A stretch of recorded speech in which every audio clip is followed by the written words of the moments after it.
Bonjour à tous, bienvenue dans la vidéo. Vidéo courte et rapide afin de vous expliquer un petit peu le drama autour du Falcon 900 LX que l'on peut voir dans la presse avec Ursula von der Leyen qui aurait été brouillée par les Russes lors de son posé en Bulgarie. La Russie qui est accusée d'avoir perturbé le voyage d'Ursula von der Leyen en Bulgarie. L'avion d'Ursula von der Leyen, victime d'un brouillage GPS attribué à la Russie. L'avion d'Ursula von der Leyen, victime d'un brouillage GPS, la Russie soupçonnée. Alors, spoiler alerte, il faut faire un petit peu le tri dans ce que vous dit la presse, on va revenir dessus. Mais déjà, ce que l'on peut affirmer, c'est que les premiers éléments qui attestaient qu'il y avait 1 heure d'attente et que les pilotes, après derrière, c'est le Financial Times qui en a parlé, ont dû ressortir des cartes à l'ancienne pour pouvoir faire leur approche. Eh bien, vous pouvez prendre toutes ces sources et les jeter à la poubelle. Pourquoi? Eh bien, parce que Flight Radar nous permet de suivre quasiment en temps réel les avions, qu'on voit la trajectoire de l'avion, qu'il était prévu de décoller à 13h30 de Varsovie, mais qu'en fait, eh bien, il a décollé à 14h37. Eh oui, 1 heure d'écart. Et donc, il était prévu d'arriver à 16h18 sur son terrain de Plovdiv. Il s'est en fait posé à 17h34. Et oui, un peu plus d'1 heure plus tard. Et non, quand on regarde cette trajectoire, il n'y a pas eu d'attente. Il y a eu un changement dans le type d'approche à cause de soucis GPS. On entend d'ailleurs clairement l'échange entre l'équipage et le contrôleur.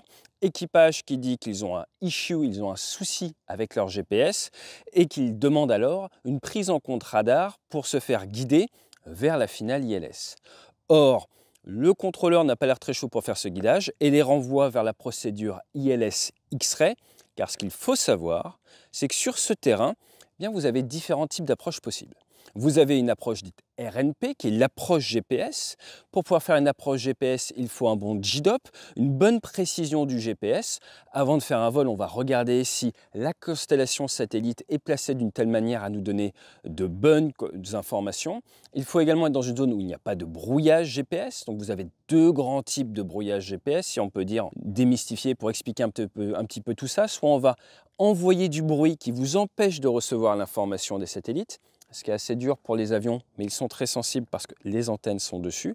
Soit on va vous faire de la déception GPS, vous envoyer un faux signal et vous faire croire qu'on n'est pas là, mais qu'on est 400 mètres plus à gauche. Par exemple, dans le détroit d'Ormuz, ça peut arriver pour faire passer les navires du côté eau territoriale iranienne et après prétexter qu'ils rentrent dans leurs eaux territoriales pour monter à bord.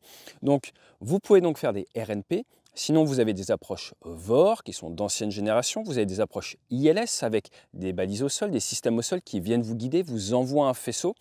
Et ensuite, vous avez également sur ce terrain du NDB qui est vraiment de l'aiguille ancienne génération. En fonction du type d'approche, vos minima météo, donc votre capacité à poursuivre l'approche par mauvaise météo sont plus ou moins bas. Et avec l'ILS, vous êtes généralement ce qu'il y a de mieux. Par contre, avant de partir en vol, les équipages regardent les NOTAM, Northeast to Airmen, les informations, et on se rend compte que sur ce terrain, eh bien, l'ILS Whiskey, mais également l'approche VOR, ne sont pas available, ne sont pas disponibles. Il nous reste donc la RNP, GPS, ou alors l'ILS X-Ray. L'équipage voulait faire la RNP, ils ont des problèmes, ils l'annoncent avec leur GPS, ils passent sur le X-Ray. Pas besoin de se mettre en attente pendant 1 heure. La trajectoire d'ailleurs montre qu'ils vont faire la verticale. Et alors qu'ils voulaient optimiser en faisant un guidage radar, c'est refusé par le contrôle. Allez faire un tour en Bulgarie, vous verrez, c'est un peu plus ancien en termes d'installation et de compétences sur certains terrains, c'est normal. Tous les terrains, ici par exemple, eh ben, vous pouvez faire des approches, mais vous n'allez pas pouvoir faire du guidage radar.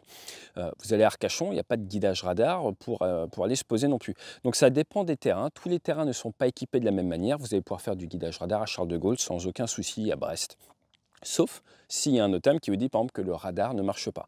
Et donc là, ils ont dû faire toute la procédure et d'ailleurs, le contrôleur leur dit de rappeler Papa Delta 606 à Papa Delta 606 de manière à pouvoir après derrière l'autoriser à se poser. Donc événement ou non événement, moi ce que je vous propose, c'est un tout petit pas de côté sur une définition d'une citation. L'ultra-crépidarianisme. On a déjà parlé sur cette chaîne. Là, clairement, on a vu une tunnelisation de la part de beaucoup de médias sur ce sujet, à s'énerver sur 1 heure d'attente, ressortir des fiches à l'ancienne. Il y a quand même 9 chances sur 10 qu'ils utilisent des iPads, des tablettes à l'intérieur. Maintenant, on est sans papier dans les cockpits. Mais ce que vous fassiez la RNP ou que vous fassiez l'ILSX, en fait, vous changez juste la page au niveau du PDF.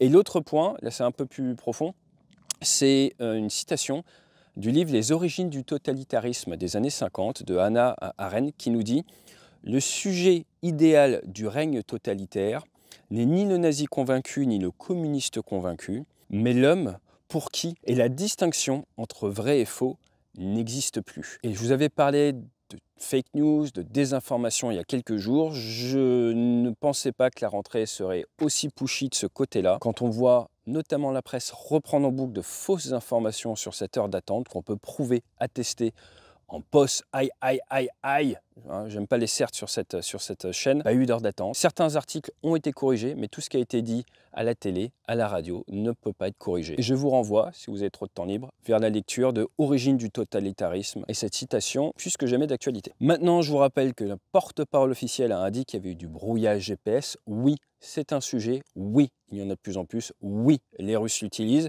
oui, cela gêne, mais oui, c'est quelque chose qui est vrai depuis maintenant plus de 3 ans et avec lesquels les équipages ont appris à faire. Maintenant, si vous cherchez un signal faible ou une manière de garder et d'étayer votre sens critique face à ce que l'on peut voir, eh bien généralement c'est entre le moment des faits et le moment où on vous désigne un coupable. Si c'est extrêmement court, il est urgent de prendre du recul et de ne pas émettre de jugement. Je ne suis pas du tout en train d'essayer de vous expliquer que ce n'est pas la Russie, j'en ai absolument aucune idée, mais ce que je peux vous dire, c'est qu'il n'y a pas eu d'heure d'attente, que passer d'une approche RNP à une approche ILS sont des choses qui ont lieu absolument tous les jours, qu'en plus, avec la météo du jour, un vent du 280 pour 6 nœuds, une Visisup à 10, quelques nuages à 5900 pieds, on pouvait se poser sans absolument aucune aide à la navigation, puisque c'est une meilleure météo que là aujourd'hui et les avions Ning n'auraient aucun souci non plus, encore moins un Falcon 900 qui est une très bonne machine française, monsieur. Ce qui m'attriste juste dans cette information et la raison pour laquelle je fais cette vidéo, alors que je suis pas mal occupé à faire mon stage d'instructeur, c'est que dans l'aviation, encore plus dans l'aviation de chasse, dans l'aviation ligne également, mais partout dans la vie de tous les jours, en fait, la crédibilité, c'est quelque chose d'extrêmement important. Moi, j'aime bien expliquer en formation, la crédibilité, c'est comme une action en bourse. Fonction de vos décisions, fonction de votre communication, elle monte ou elle descend. Et aller créer du drama autour de choses aussi facilement débunkables, c'est pas bon pour notre crédibilité. Et en période de guerre hybride, eh bien, il est plus que jamais important d'avoir confiance dans ses chefs. Fly safe.